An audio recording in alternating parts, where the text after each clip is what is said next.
My name is Claire Benton, and I was 38 years old when my husband took my chair away in front of the client I had spent 12 weeks saving. The chair was not symbolic at first. It was a gray conference chair with a high back and one wheel that squeaked. I had used it for 7 years at Benton Advisory Group. On the morning of the HarborWorks renewal meeting, I walked into our conference room and found it at the head of the table with my sister-in-law Paige sitting in it. My name card was gone. In its place was a white badge that said technical support. Daniel stood near the screen in the navy suit I had bought him for our 10th anniversary. He saw me looking at the badge and gave me the tight smile he used when he wanted me to cooperate without making him ask twice. "We made a few changes to keep the meeting clean," he said. Paige clicked through a deck built from my recovery plan. My phrases were on every slide. 3 promises, 1 answer line, no employee left guessing. I had written those words on a legal pad at 2 in the morning after the 3rd week of angry calls from HarborWorks employees. Paige had changed the font. "Where am I sitting?" I asked. Daniel pointed to a straight chair against the wall beside the coffee station. There were 14 people due in that room: HarborWorks executives, employee representatives, our service staff, the finance manager. Every seat around the table had a name card except mine. "Paige is leading the presentation," Daniel said. "You can answer anything technical if it comes up. This is my recovery plan." He glanced through the glass wall toward the reception area. 2 HarborWorks representatives had already arrived. "Claire, do not make this difficult." "Did Naomi agree to a new lead?" Paige stopped clicking. She looked at Daniel, then at me, with the patient expression people use when they think they are watching a woman become emotional. "Naomi hired Benton Advisory," Paige said, "not one person." I looked at Daniel. "That isn't what she told me." He stepped closer and lowered his voice, but not enough. The junior consultant setting water glasses could hear him, so could our finance manager. "They needed your credential, not your chair." No one moved. That was the sentence. 7 years of marriage, late calls, corrected mistakes, postponed vacations, and promises that partnership paperwork was coming after the next good quarter. Daniel reduced all of it to a credential the firm could use after removing the woman attached to it. Then the reception door opened. Naomi Price, president of HarborWorks Manufacturing, walked in carrying a slim blue envelope. She looked at Paige in my chair. She looked at my support badge. Then she looked at the straight chair against the wall. She did not ask about it yet. 47 minutes later, that blue envelope was open on the table. HarborWorks was no longer our client, and Daniel was asking our finance manager how many weeks of payroll we could cover without the account. But to understand why he believed he could take my chair and keep my work, you have to understand how long I had been letting him do smaller versions of the same thing. If someone has ever wanted what you could provide but not a place for you beside them, tell me the label they used in the comments. I met Daniel when I was 28 at an industry conference in Charlotte. He was working for a national brokerage and hated every minute of it. I was a licensed benefits consultant at a smaller firm, the person employers called when workers could not understand why a prescription had been denied or why a child had disappeared from coverage. Daniel was good in a room. He remembered names, shook hands without squeezing too hard, and could make a price increase sound like a temporary weather system we would all survive together. I was good after the room emptied. I found the missing form. I called the insurance company. I explained the answer without making the person asking feel stupid. On our 3rd date, Daniel told me he wanted to build a firm where clients were treated like people instead of account numbers. "You know how to make them feel safe," he said. "I know how to get them through the door. We'd be good together." At the time, together sounded like a promise. We married 11 months later. Daniel left the national brokerage 2 years after that and opened Benton Advisory Group in a rented office over a dentist. He had 2 folding tables, 1 printer, and enough savings for 4 months. I stayed at my job because we needed health insurance and a steady paycheck. For the first 6 months, I worked at my firm during the day and helped Daniel at night. I reviewed client documents at our kitchen table. I corrected proposals. I returned calls to his first 3 clients because he was afraid they would hear the uncertainty in his voice. When he landed a plumbing company with 80 employees, we celebrated with grocery store champagne. Daniel lifted his plastic cup and said, "One day this will be ours." Ours, that word did a lot of work in our marriage. A year later, Benton Advisory had enough clients for me to leave my job. Daniel needed a second licensed consultant to service the accounts, and I believed I was joining the company we had built in our kitchen. The first employment agreement listed me as senior consultant. I asked about ownership. Daniel kissed my forehead and said lawyers were expensive. "Give me 1 good year," he said. "Then we will clean all of that up." 1 year became 2, 2 became 5. Every time I asked, there was a reason to wait. We were moving offices. We were hiring. Cash flow was tight. A company review was coming. Daniel said he did not want to hand me a meaningless percentage before the company was worth something. Meanwhile, my license appeared on proposals. My biography went into bid packets.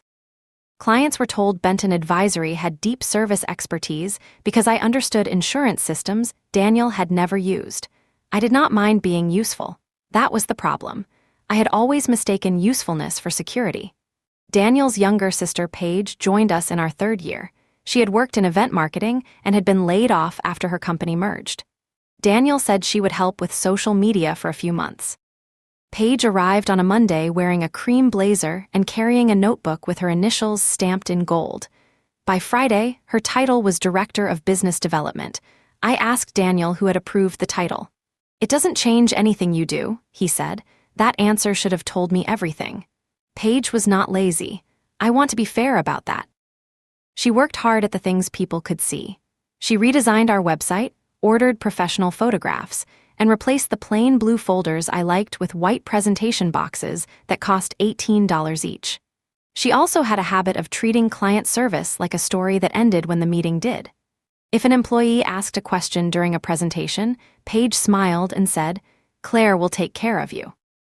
If the insurance company rejected a file, Paige sent it to me with the subject line "Quick Fix." If a client praised the solution, Paige took a photograph in their lobby and wrote about the power of personal service. Daniel called it using our strengths. At family dinners, his parents asked Paige about the company. They asked me about their insurance. His mother, Lorraine, would pass me a claim statement between dinner and dessert.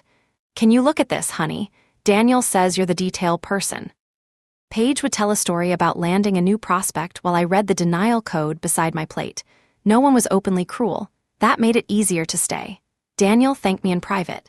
He rubbed my shoulders when I worked late. He told me nobody understood the pressure he carried except me. Whenever I came close to saying I needed more than gratitude, he gave me a new version of the future. After the next quarter. After the new hire. After the bank line was renewed. I kept waiting for my chair at a table I was already holding up. The first serious crack came with a smaller client called Mercer Tool. Paige gave their employees the wrong sign-up deadline during a morning meeting. It was not a disaster yet. We still had time to correct it. But instead of calling the client immediately, she changed the date on the online handout and hoped no one had saved the first version. Someone had. Mercer's human resources director called Daniel furious. Daniel put the call on speaker in his office and waved me inside. "Claire is here," he said. "She has already identified the issue." I had identified it 30 seconds earlier. The director said she wanted me at the correction meeting the next morning. Paige started to object, but Daniel muted the call. "You will say the carrier moved the deadline," he told me. "The carrier didn't move it. We need one message. Then the message should be that we gave the wrong date and corrected it." Paige leaned back in her chair. "That makes me look incompetent." I looked at her. "You gave them the wrong date." Daniel's face tightened. He unmuted the call and told the director I would be there. The next morning, I explained the error in 4 sentences. We extended support hours, called the 12 employees who had not finished enrollment, and kept the account. The director thanked me in front of Paige. That afternoon, Paige told the staff the crisis had been caused by my rigid communication style. I did something small after that. I changed the shared service calendar. For years, tasks assigned to Paige had quietly routed to me 2 days before their deadline. I had set that up because I did not want clients hurt while she learned. Paige never knew how many late items I caught. I removed the automatic routing. I did not announce it. I did not lock anyone out. I simply made each person's name mean what it said. Within 2 weeks, Paige missed an employee list and a client questionnaire. Daniel came into my office holding his phone. "Why didn't you remind her?" The calendar reminded her. "You know she is client-facing all day." "So am I." This is not the time to prove a point. I'm not proving anything. I'm doing my assigned work. He closed my office door. You embarrassed her at Mercer. Now you are setting her up to fail. I stopped preventing her work from reaching her. She is my sister. And I am your wife. He stared at me as if I had said something unfair. That night, he slept in the guest room. He told me marriage meant protecting each other in public. I asked why that rule never protected me. He said I was making business personal. I said business had been using our marriage for 7 years. We did not yell. Daniel was not a man who yelled when silence could punish more efficiently. For 3 days, he spoke to me only about clients. On the 4th night, he left a mug of tea beside my laptop and acted as if the argument had ended. I let it end because the firm was busy and our life was busy and I was tired. That was how Daniel won most of our arguments. He waited for my workload to become more urgent than my hurt. 5 months before the HarborWorks meeting, Paige mishandled the biggest client crisis in our firm's history. HarborWorks Manufacturing employed about 600 people across 3 plants. It made heating components, the kind of company most people never thought about until a school or hospital needed a boiler fixed in January. The account represented a little more than a third of our annual revenue. Paige had spent a year building a relationship with their executive team. She hosted lunches, sent branded holiday boxes, and convinced Daniel that HarborWorks needed a more visible lead. I had serviced the account for 4 years. When Paige asked to run the changeover, I objected once. She needs a chance to grow, Daniel said. Then give her a smaller group. You had to learn. I learned under someone who checked my work. Daniel smiled like I was being protective rather than accurate. You will be there if she needs you. That was the arrangement. Paige would lead. I would prevent consequences. The change involved a new health plan and a new sign-up system. Paige promised HarborWorks that every employee's doctors and prescriptions would transfer cleanly. That was not a promise anyone could make. 2 weeks before the new plan started, employees received notices showing family members missing, medicines rejected, and choices left incomplete. The first call came at 7:12 on a Monday morning. By 9, there were 43.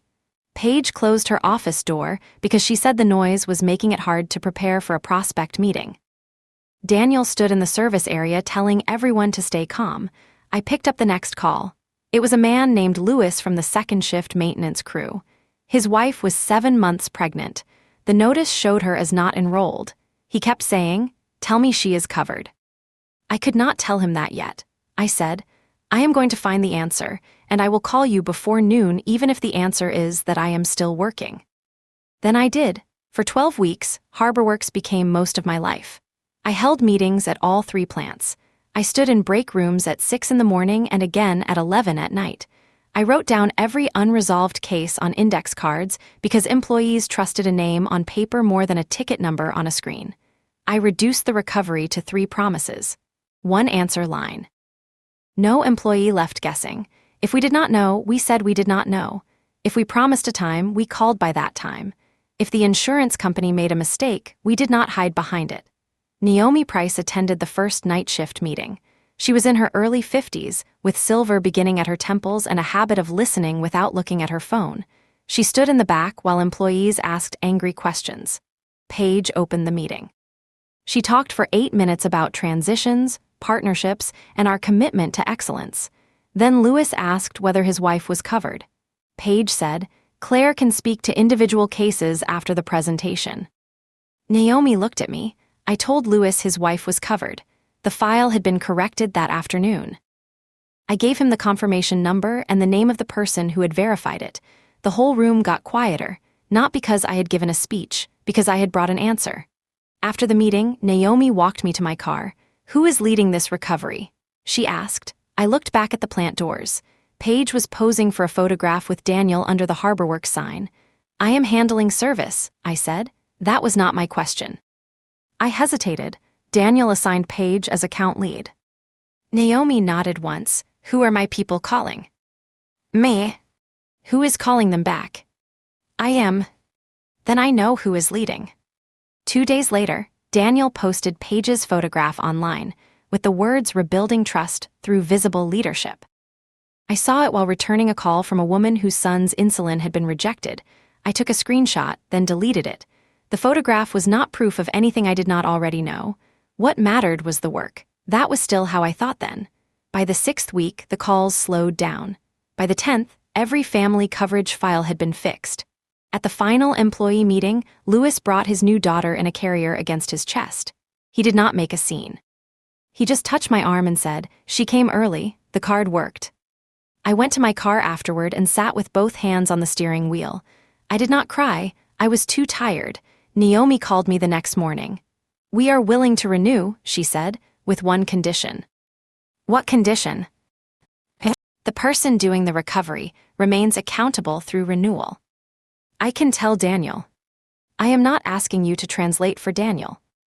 Her tone was not unkind, it was exact. "Do you intend to remain on the account?" she asked. "I intend to." Good. A week later, HarborWorks sent a recovery authorization to Benton Advisory. I saw the first cover note, but not the final document. The note said the authorization would name who had to lead the account. Daniel read it on his phone while we ate dinner. "HarborWorks is staying," he said. "Did they name the service lead?" "They hired the firm, Claire." Naomi said continuity was a condition. "And you are not going anywhere." He reached across the table and squeezed my hand. I remember that because it was the last time his touch felt reassuring. Daniel did not return the acknowledgement HarborWorks requested. He said their lawyers could exchange paper after renewal. Then he gave Paige responsibility for the presentation. She used my 3 promises as the structure. She ordered name cards. Hers said lead consultant. Mine said technical support. The night before the meeting, I found the badges on the printer. "This is wrong," I told Daniel. He was in our bedroom choosing a tie. "It is a meeting badge. It tells them Paige led the recovery. It tells them who is leading the meeting." "Did you tell Naomi?" I am not asking a client for permission to manage my own staff. I am not just staff when you need my license. He put down the tie. "There it is." "What?" "The threat." "I didn't threaten you. You do this every time Paige gets recognition. You remind me the company needs your credential." "The company uses my credential, that is a fact." "The company also pays you." I looked at him. My salary was lower than Paige's. I knew because I processed compensation reviews when our office manager was on maternity leave. Daniel had told me Paige's higher base was temporary because sales work was unpredictable. Her bonus had not been temporary. "Am I a partner?" I asked. He looked away first. "We are not having that conversation tonight." "Are we having it after renewal?"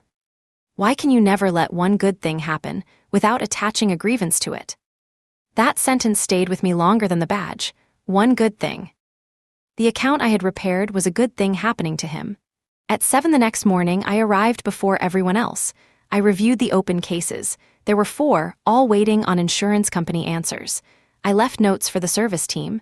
Then I opened Paige's slides. My words were there. No employee left guessing. Paige had put quotation marks around it as if it were her motto. I did not change the deck. I did not add my name. I closed the file. When Daniel arrived, I told him I would answer questions directed to me, but I would not feed answers to Paige from the wall. "You are being childish," he said. "Then she should not need me. HarborWorks has 600 employees. This is bigger than your feelings." It was bigger than Paige's image when the employees were losing coverage. He stepped close enough that I could smell his coffee. "If you damage this renewal, do not expect me to separate what you did to the company from what you did to our marriage."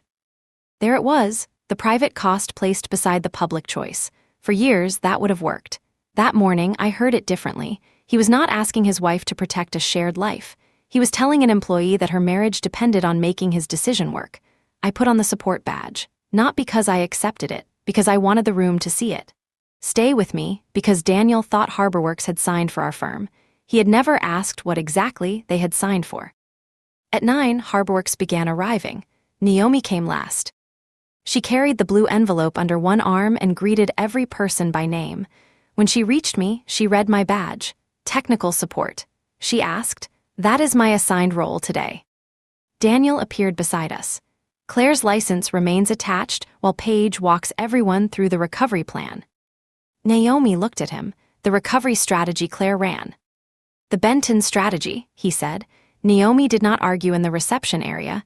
She walked into the conference room and sat halfway down the table. She placed the blue envelope in front of her. The room filled. 2 HarborWorks vice presidents sat across from Daniel. Louis had been selected as one of 3 employee representatives.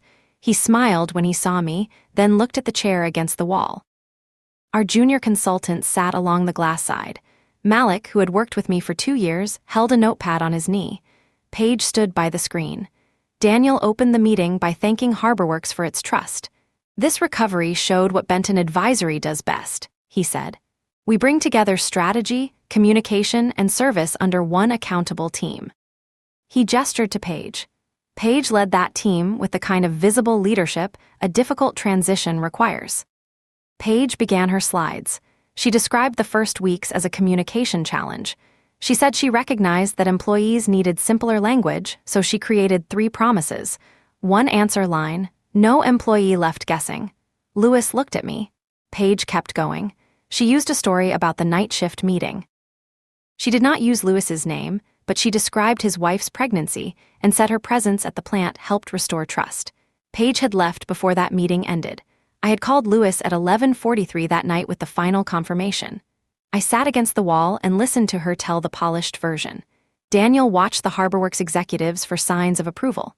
Naomi watched me. Halfway through the presentation, another employee representative named Denise raised her hand. "What happens to the direct answer line after renewal?" she asked. Paige smiled. "Our service team will continue the same high-touch model." "Who answers it?" "The team." "Claire answered it." Paige's smile held. "Claire helped during the intensive recovery period." Denise turned in her chair. "Claire, are you staying on our account?" I opened my mouth. Daniel answered. "Claire will stay attached as the licensed consultant. Paige will lead." Denise looked at my badge. Was that the arrangement during the recovery? "Roles evolve," Daniel said. I stood. Every face turned toward me, partly because I had been placed outside the natural line of the meeting. "Naomi," I said, "were you told the lead would change?" Daniel set down his pen. "Claire." Naomi did not answer immediately. She looked at Daniel. He smiled in a way that asked her to help him manage me. "This is an internal staffing decision," he said. HarborWorks needed Claire's credential during recovery, and she remains attached for that purpose. "Attached," I repeated. Paige crossed her arms. "Nobody is erasing you," she said. "You are still on the account." Against the wall. Daniel's patience broke. He leaned back and spoke clearly enough for the entire table. "They needed your credential, not your chair." This time there was no office noise to soften it. The sentence landed in front of the client president, the employees I had called at night, the staff who had watched me do the work, and the sister who had put her name on it. Daniel looked around as if he expected the room to understand. For a second, I think some people did. Businesses used credentials. Leaders assigned seats. Wives were expected not to challenge husbands in front of clients. Paige picked up the remote. "Can we continue?" Naomi placed one hand on the blue envelope. "Not yet." She looked at Paige. "You said you created the 3 recovery promises. Tell me why the first one was an answer line instead of an online portal." Paige blinked. "Accessibility." "That is a word." I asked why. Paige glanced at Daniel. He said, "The strategy was developed collaboratively." Naomi kept her eyes on Paige. Paige tried again.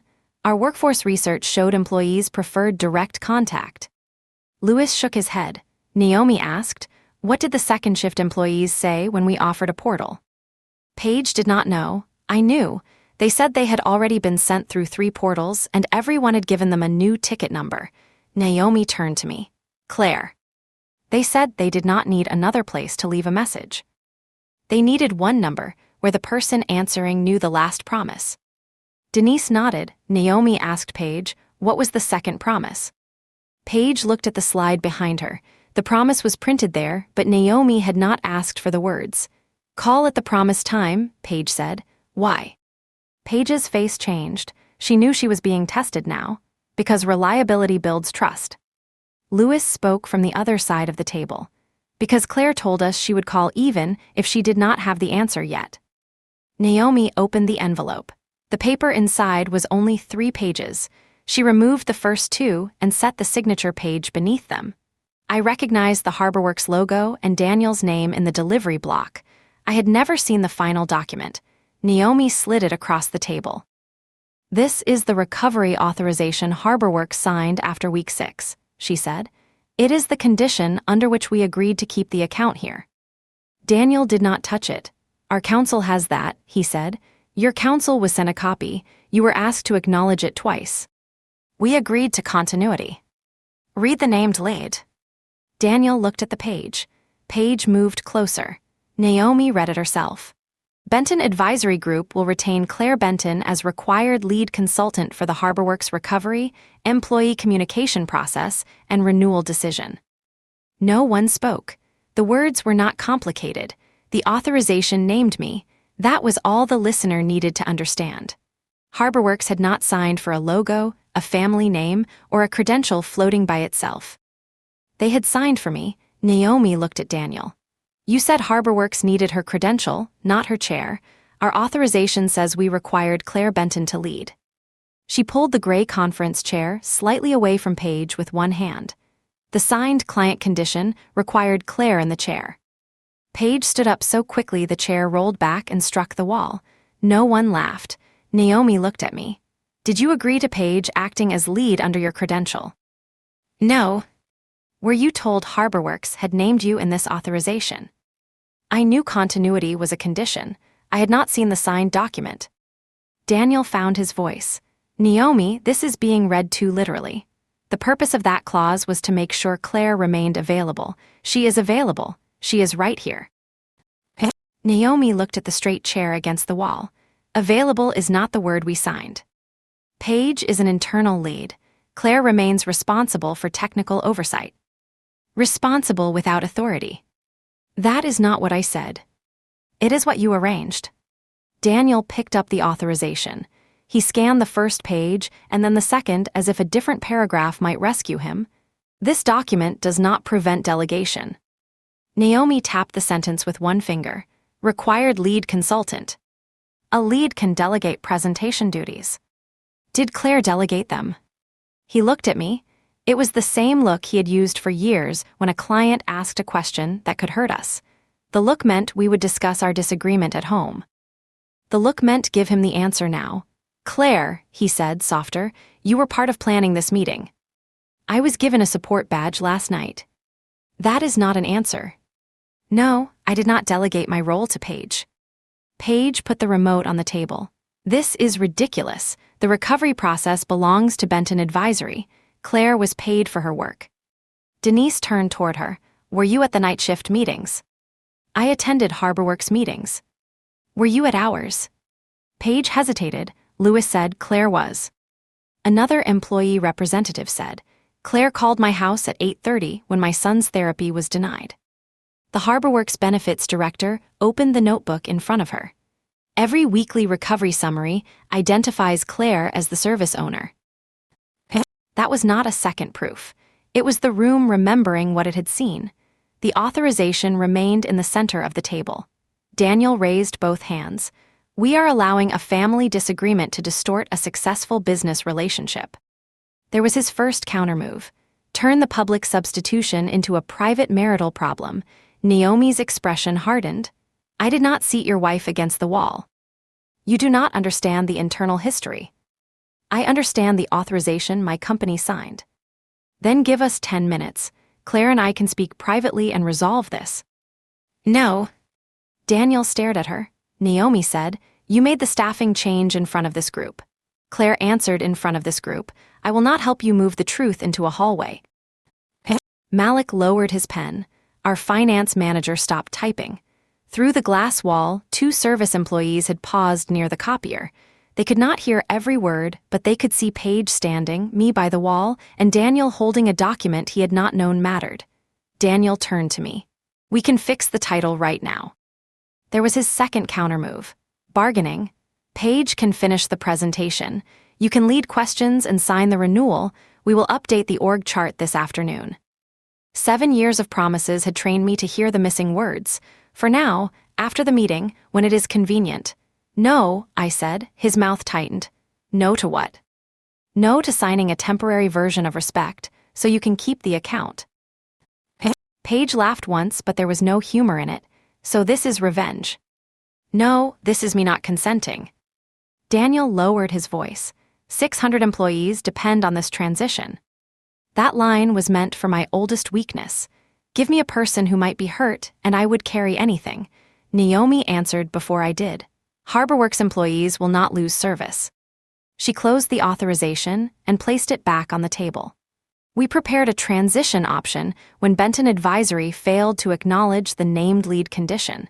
We will move the account to Carver Benefits effective immediately. Daniel went still. Paige said, "You cannot transfer a 600-person account in a meeting. We can end a renewal in one." Because Claire is upset. Because your firm attempted to substitute an unauthorized lead and represent the work inaccurately after written notice. Naomi turned to our finance manager. Please confirm that no new HarborWorks charges will be processed after today. We will send the move instructions this afternoon. Our finance manager looked at Daniel. He did not know where to put his loyalty. Naomi said, "I am the client." He nodded and wrote it down. Paige looked around the table as if someone should defend her. Claire is destroying her own company, she said. Louis shook his head. Claire kept my family covered. Your company moved her out of the way. Denise pushed Paige's presentation box away from her. We came here because Claire told us the truth when she did not have an answer. You just gave a whole presentation, pretending her answers were yours. Paige's face went red. Daniel looked through the glass toward the staff outside. His public mask slipped for 1 second. I saw the calculation underneath it. HarborWorks was 37% of our revenue. We had hired 2 people based on the expected renewal. Paige's annual bonus was tied to it. Daniel had taken a distribution the previous month to renovate our kitchen. He turned to the finance manager. How many weeks of payroll are covered without HarborWorks? The question came out before he could stop it. The finance manager looked down. At current expenses, 7, maybe 8 if distributions stop today. Everyone heard him. Paige set the remote down. The final slide remained on the screen behind her. Your trust, our leadership. Naomi stood. Claire, I am sorry we did not confirm the meeting role directly with you. I nodded, thank you. She did not offer me the account. She did not offer me a job. That mattered. This was not a stranger arriving to hand me a better life. HarborWorks was protecting its own people and enforcing the condition it had written. Naomi picked up the authorization, then paused. Would you like a copy? I looked at Daniel. He was staring at the table. Yes, I said. Naomi handed it to me. 1 document, my name. The chair Paige had left sat between us. I did not take it. The HarborWorks group filed out. Louis stopped beside me. My daughter is doing well, he said. I'm glad. You called when you said you would. Then he left. Our staff stayed in place because no one knew whether the meeting was over. Daniel stood at the head of the table. Everyone back to work, he said. No one moved immediately. For 7 years, he had been able to end a scene by sounding like the person in charge. That morning, the account had walked out while he was speaking. Malik was the first to stand. He carried his notepad out without looking at Paige. The others went after him. Paige waited until the room was empty except for the 3 of us. Then she pointed at me. You planned this. I had never seen the authorization. You knew Naomi was going to do something. I knew she asked for me to remain accountable. And you let me walk into that. I looked at the slide behind her. You put my words on the screen and gave me a support badge. Because somebody had to present like a professional. Daniel said her name, Paige. She turned on him. Do not act like this is my fault. You said Claire would fall in line. That sentence was almost useful. Daniel closed the conference room door. Claire, come to my office. No. We need to speak as husband and wife. You used that already. His face changed. I took off the support badge and placed it on the table beside Paige's name card. I am going to my office to collect my personal things. You are not quitting in the middle of a client transition. There is no client transition for me to manage. There are other clients. Then lead them. I walked out. Subscribe if stories about quiet people taking back their own value are the ones you want to hear. My office was small, but it had accumulated 7 years of me. A framed photograph of Daniel and me at the beach. A ceramic cup Lorraine had given me that said DTALS matter. 3 pairs of shoes under the desk. a sweater, a drawer full of tea. I took the photograph out of the frame and looked at it. We had been married 2 years when it was taken. Daniel had his arm around me. I was laughing at something outside the camera. I put the photograph face down in my bag. I did not take client files. I did not take company equipment. I copied my license certificate from the personnel folder because it belonged to me. I packed my shoes, sweater, and tea. Daniel appeared in the door. Payroll is due Friday. I heard. If HarborWorks sends the termination today, the bank is going to ask questions. Then answer them. Claire, we have employees. You had employees when you chose Paige as lead. I made a presentation decision. You made a business decision. It had a business result. He stepped into the office and shut the door. Sign a 30-day service letter, just 30 days. HarborWorks may reconsider once Naomi cools down. She was not angry. Everyone was angry. Naomi was prepared. That frightened him more. Anger could be blamed on me. Preparation meant the client had seen risk before the meeting. You would not even have that license if I had not given you a place to use it, he said. I stared at him. He heard himself too late. I had my license before I met you. That is not what I meant. It is exactly what you meant. He sat in the chair across from my desk. We built this together. Then why do you own it alone? Not now. You have said not now for 7 years. Because there is always something more urgent. Yes. I zipped my bag. There always will be. He stood quickly. If you walk out, do not pretend this is only work. I stopped pretending that this was only work a long time ago. What does that mean? It means you made access to our marriage depend on access to my labor. That is absurd. You slept in the guest room because I stopped catching Paige's deadlines. I was hurt by how you treated my sister.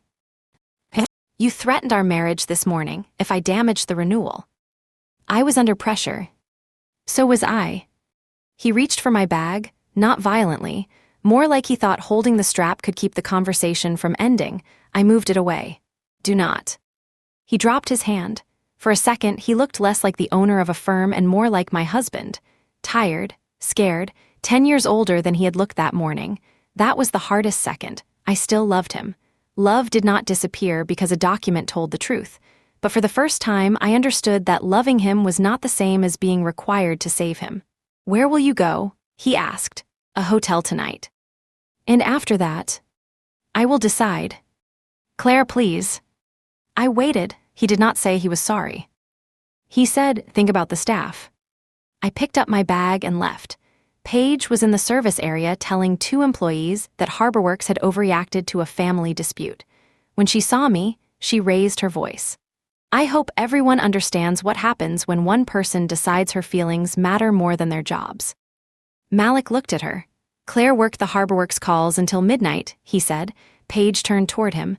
This does not involve you. Payroll involves me.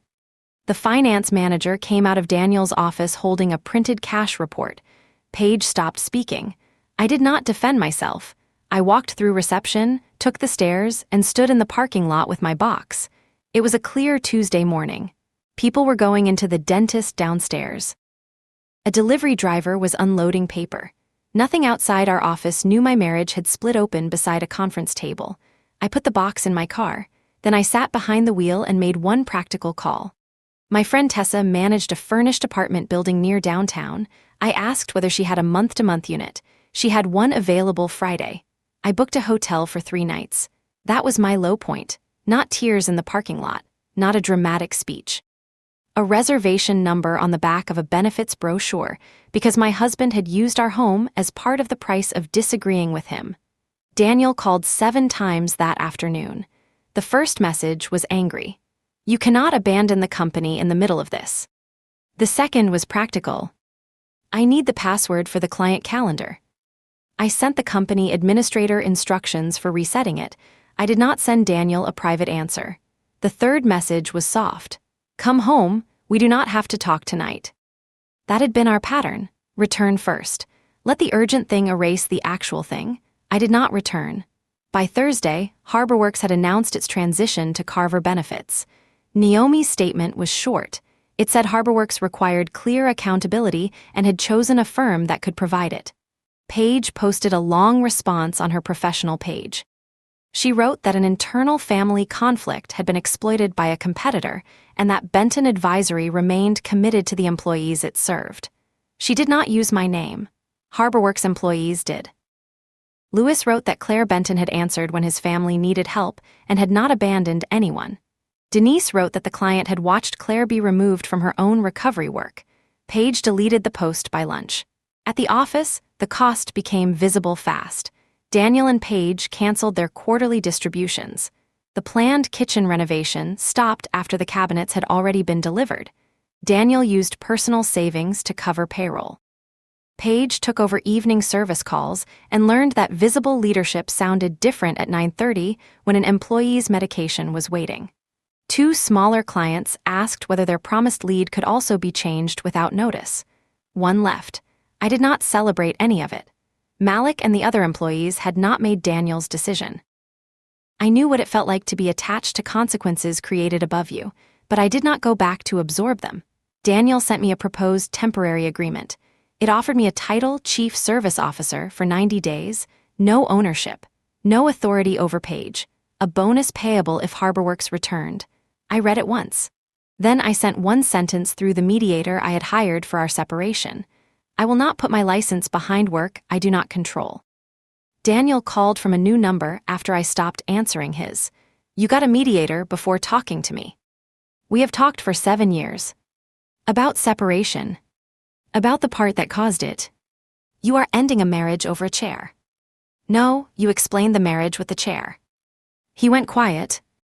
I could hear office sounds behind him, a phone ringing, Paige asking someone where a file was, the life I had kept orderly continuing without me.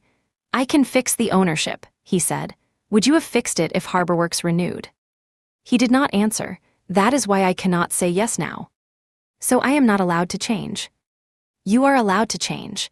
I am not required to wait inside the same arrangement while you do. We spoke for 6 minutes. It was the first conversation in our marriage where I did not end by giving him a task list. My furnished apartment had 1 bedroom, a narrow balcony, and a kitchen table meant for 2.